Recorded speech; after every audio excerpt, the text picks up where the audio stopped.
اعوذ باللہ من الشیطان الرجیم بسم اللہ الرحمن الرحیم وَأَوْفُوا بِعَهْدِ اللَّهِ إِذَا عَاهَدتُّمْ وَلَا تَنْقُضُوا الْأَيْمَانَ بَعْدَ تَوْكِيدِهَا وَقَدْ جَعَلْتُمُ اللَّهَ عَلَيْكُمْ كَفِيلًا إِنَّ اللَّهَ يَعْلَمُ مَا تَفْعَلُونَ۔ اور تم اللہ تعالیٰ کے عہد کو پورا کرو جب تم آپس میں عہد کرو، اور اپنی قسمیں پختہ کرنے کے بعد توڑ نہ دیا کرو، جبکہ اللہ تعالیٰ کو تم اپنے اوپر ضامن بنا چکے ہو۔ بلا شبہ اللہ تعالیٰ جانتا ہے جو بھی تم کرتے ہو۔ سورۃ النحل آیہ 91۔ وَأَوْفُوا بِعَهْدِ اللَّهِ إِذَا عَاهَدتُّمْ، اور تم اللہ تعالیٰ کے عہد کو پورا کرو جب کہ تم آپس میں عہد کرو۔ بس جب اللہ تعالیٰ نے ان امور کا حکم دیا جو اصل شریعت میں واجب ہیں، تو اس نے ان امور کو پورا کرنے کا بھی حکم دیا جن کو بندہ خود اپنے آپ پر واجب کرتا ہے، یعنی ایفائے عہد اللہ تعالیٰ کا حکم ہے، اس لیے عہد پورا کرو۔ یہ آیت کریمہ ان تمام عہدوں کو شامل ہیں جو بندے نے اپنے رب کے ساتھ کیے، مثلاً عبادات، نذریں اور قسمیں وغیرہ، جن کو بندے نے اپنے اوپر لازم کیا ہو جبکہ وہ صحیح اور جائز ہوں، اور یہ اس معاہدے کو بھی شامل ہے جو بندوں کے درمیان ہوں، مثلاً لین دین کرنے والے دو اشخاص کے درمیان معاہدہ، اور وہ وعدہ جو بندہ کسی اور کے ساتھ کرتا ہے اور اپنے آپ پر اس کو لازم قرار دے لیتا ہے۔ ان تمام صورتوں میں قدرت رکھتے ہوئے معاہدوں اور وعدوں کو پورا کرنا واجب ہے، اور اللہ تعالیٰ کے عہد کو پورا کرو۔ اللہ تعالیٰ نے ان احکام کا تمہیں تاکیدی حکم دیا ہے۔ سورۃ الانعام آیہ 152۔ عبداللہ بن عمر رضی اللہ تعالیٰ عنہ سے روایت ہے کہ آپ صلی اللہ علیہ وسلم نے فرمایا، 4 عادتیں جس کسی میں ہوں وہ تو خالص منافق ہے، اور جس کسی میں ان چاروں میں سے ایک عادت ہو تو وہ بھی نفاق ہی ہے جب تک اسے چھوڑ نہ دے۔ وہ یہ ہیں، جب اسے امین بنایا جائے تو خیانت کرے، بات کرتے وقت جھوٹ بولے، کسی سے عہد کرے تو اسے پورا نہ کرے، اور جب کسی سے لڑے تو گالیوں پر اتر آئے۔ حذیفہ بن یمان رضی اللہ تعالیٰ عنہ سے روایت ہے کہ مجھے جنگ بدر میں حاضر ہونے سے کسی بات نے نہیں روکا سوائے اس کے کہ میں اور میرا باپ حسیل باہر نکلے ہوئے تھے۔ کہتے ہیں ہم کو کفار قریش نے گرفتار کر لیا۔ انہوں نے کہا تم محمد صلی اللہ علیہ وسلم کے پاس جانا چاہتے ہو؟ ہم نے کہا ہم آپ صلی اللہ علیہ وسلم کا ارادہ نہیں رکھتے بلکہ ہم تو مدینہ جانا چاہتے ہیں۔ تو انہوں نے ہم سے اللہ تعالیٰ کا وعدہ لیا کہ ہم مدینہ واپس چلے جائیں گے اور آپ صلی اللہ علیہ وسلم کے ساتھ مل کر جنگ نہ کریں۔ پھر ہم رسول اللہ صلی اللہ علیہ وسلم کی خدمت میں حاضر ہوئے اور آپ صلی اللہ علیہ وسلم کو اس وعدے کی خبر دی، تو آپ صلی اللہ علیہ وسلم نے فرمایا تم دونوں واپس چلے جاؤ، ہم ان کے معاہدے کو پورا کریں گے اور اللہ تعالیٰ سے ان کے خلاف مدد مانگیں گے۔ معاشرتی زندگی میں ایفائے عہد کی کیا اہمیت ہے؟ کسی معاشرے میں تعلقات اسی وقت برقرار رہ سکتے ہیں جب لوگ عہد کا احترام کریں۔ ایفائے عہد کے بغیر اجتماعی نظام قائم نہیں ہو سکتا۔ وَلَا تَنْقُضُوا الْأَيْمَانَ بَعْدَ تَوْكِيدِهَا، اور اپنی قسمیں پختہ کرنے کے بعد توڑ نہ دیا کرو۔ اللہ تعالیٰ نے عہد توڑنے سے منع فرمایا، بعد توکیدہا، انہیں پختہ کرنے کے بعد، یعنی اللہ تعالیٰ کے نام پر پختہ قسمیں کھانے کے بعد انہیں نہ توڑ ڈالو۔ ابو بردہ رضی اللہ عنہ نے اپنے باپ سے بیان کیا کہ رسول اللہ صلی اللہ علیہ وسلم نے فرمایا، واللہ میں جس چیز پر قسم کھا لوں اور پھر اس کے علاوہ دوسری چیز میں بہتری دیکھوں تو انشاءاللہ ضرور اس نیک کام کو کروں گا اور اپنی قسم کا کفارہ دوں گا۔ ابو ہریرہ رضی اللہ تعالیٰ عنہ سے روایت ہے کہ ایک آدمی کو رات کے وقت نبی صلی اللہ علیہ وسلم کے پاس دیر ہو گئی، پھر اپنے اہل و عیال کی طرف لوٹا تو بچوں کو سوتا ہوا پایا۔ اس کے پاس اس کی بیوی کھانا لائی تو اس نے قسم کھائی کہ وہ اپنے بچوں کی وجہ سے نہیں کھائے گا، پھر اس کے لیے مسئلہ ظاہر ہو گیا تو اس نے کھا لیا۔ پھر اس نے رسول اللہ صلی اللہ علیہ وسلم کی خدمت میں حاضر ہو کر اس کا ذکر کیا تو آپ صلی اللہ علیہ وسلم نے فرمایا، جو شخص کسی بات کی قسم کھائے پھر کسی دوسری بات کو اس پر بہتر پائے تو اپنی قسم کا کفارہ ادا کرے اور بہتر بات پر عمل کرے۔ ان اللہ یعلم ما تفعلون۔ بلا شبہ اللہ تعالیٰ جانتا ہے جو بھی تم کرتے ہو۔ اللہ تعالیٰ ہر عمل کرنے والے کو اس کی نیت کے مطابق بدلہ دے گا۔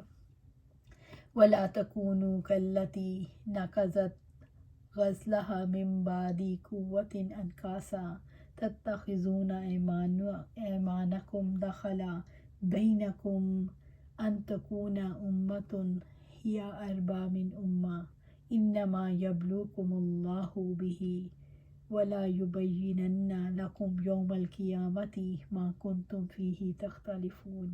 اور تم اس عورت جیسے نہ ہو جاؤ جس نے مضبوط کرنے کے بعد اپنا سوت توڑ کر ٹکڑے ٹکڑے کر ڈالا۔ تم اپنی قسموں کو آپس میں فریب کا ذریعہ بناتے ہو تاکہ ایک گروہ دوسرے گروہ سے زیادہ بڑھ جائے۔ یقیناً اللہ تعالیٰ اس کے ساتھ تمہیں آزماتا ہے اور قیامت کے دن وہ تمہارے لیے ضرور بیان کرے گا جس میں تم اختلاف کیا کرتے تھے۔ سورۃ النحل آیہ 92۔ اور تم اس عورت جیسے نہ ہو جاؤ جس نے مضبوط کرنے کے بعد اپنا سوت توڑ کر ٹکڑے ٹکڑے کر ڈالا۔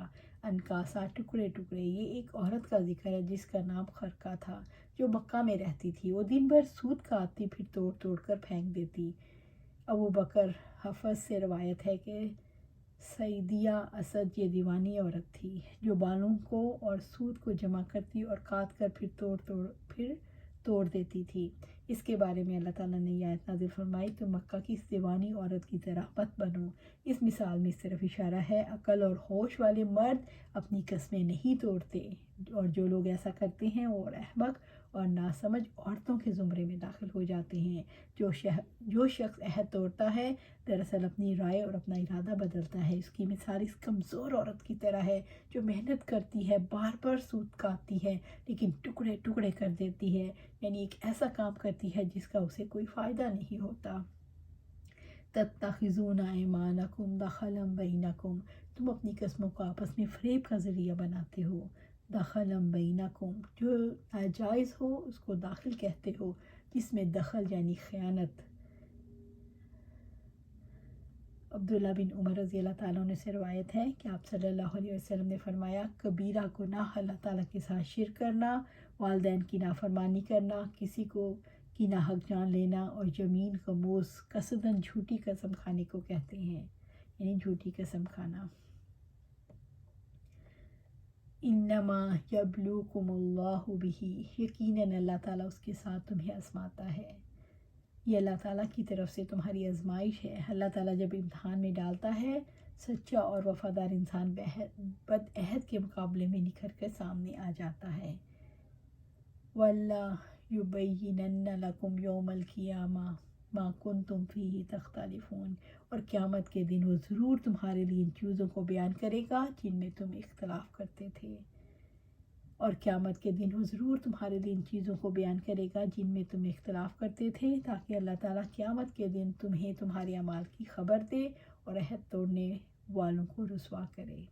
وَلَوْ شَاءَ اللَّهُ لَجَعَلَكُمْ أُمَّةً وَاحِدَةً وَلَكِن يُضِلُّ مَن يَشَاءُ وَيَهْدِي مَن يَشَاءُ وَلَا تُسْأَلُنَّ عَمَّا كُنتُمْ تَعْمَلُونَ، اور اگر اللہ تعالیٰ چاہتا تو یقیناً سب کو ایک ہی امت بنا دیتا، لیکن وہ جسے چاہتا ہے گمراہی میں ڈال دیتا ہے اور جسے چاہتا ہے ہدایت دیتا ہے۔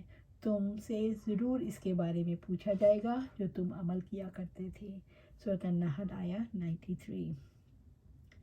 وَلَوْ شَاءَ اللَّهُ لَجَعَلَكُمْ أُمَّةً وَاحِدَةً، اور اگر اللہ چاہتا تو سب کو ایک ہی امت بنا دیتا۔ اگر اللہ تعالیٰ چاہتا تو سب لوگوں کو ہدایت پر جمع کر دیتا، لیکن اس نے دنیا کو امتحان کے لیے بنایا۔ اللہ تعالیٰ کا امتحانی منصوبہ اسی صورت میں کامیاب ہو سکتا تھا کہ ہر شخص کو ماننے یا نہ ماننے کی پوری آزادی ہو۔ اگر امتحان کی مصلحت نہ ہوتی تو انسان بھی کائنات کی طرح اللہ تعالیٰ کا حکم ماننے کے لیے مجبور ہوتا اور باہم اختلاف نہ ہوتے۔ وَلَكِن يُضِلُّ مَن يَشَاءُ وَيَهْدِي مَن يَشَاءُ، لیکن وہ جسے چاہتا ہے گمراہی میں ڈالتا ہے اور جسے چاہتا ہے ہدایت دیتا ہے، مگر اللہ تعالیٰ ہدایت دینے اور گمراہ کرنے میں یکتا ہے، اور اس کا ہدایت دینا اور گمراہی کرنا اس کے ایسے افعال ہیں جو اس کے علم و حکمت کے تابع ہیں۔ وہ اپنے فضل و کرم سے ایسے شخص کو ہدایت سے نوازتا ہے جو اس کا مستحق ہے، اور اپنے عدل کی بنا پر ایسے شخص کو ہدایت سے محروم کر دیتا ہے جو اس کا مستحق نہیں۔ وَلَا تُسْأَلُنَّ عَمَّا كُنتُمْ تعملون، اور تم سے ضرور اس کے بارے میں پوچھا جائے گا جو تم عمل کیا کرتے تھے، یعنی تم سے تمہارے اچھے برے اعمال کے بارے میں ضرور سوال کیا جائے گا، اللہ تعالیٰ تمہیں اس کا پورا بدلہ دے گا۔ تو انشاءاللہ آج سورۃ النحل 91 سے 93 تک پڑھا ہے، انشاءاللہ آگے کل شروع کریں گے 94 سے۔ اللہ سبحانہ تعالیٰ سے دعا ہے کہ ہمیں اپنے وعدوں کو پورا کرنے کی توفیق عطا فرمائے، اور یہ کب ہوگا؟ جب ہم اپنی زندگیاں قرآن و سنت کے مطابق گزاریں گے۔ اللہ سبحانہ تعالیٰ سے دعا ہے کہ ہمیں اپنی زندگیاں قرآن و سنت کے مطابق گزارنے کی توفیق دے اور اس پر جما دے، آمین یا رب العالمین۔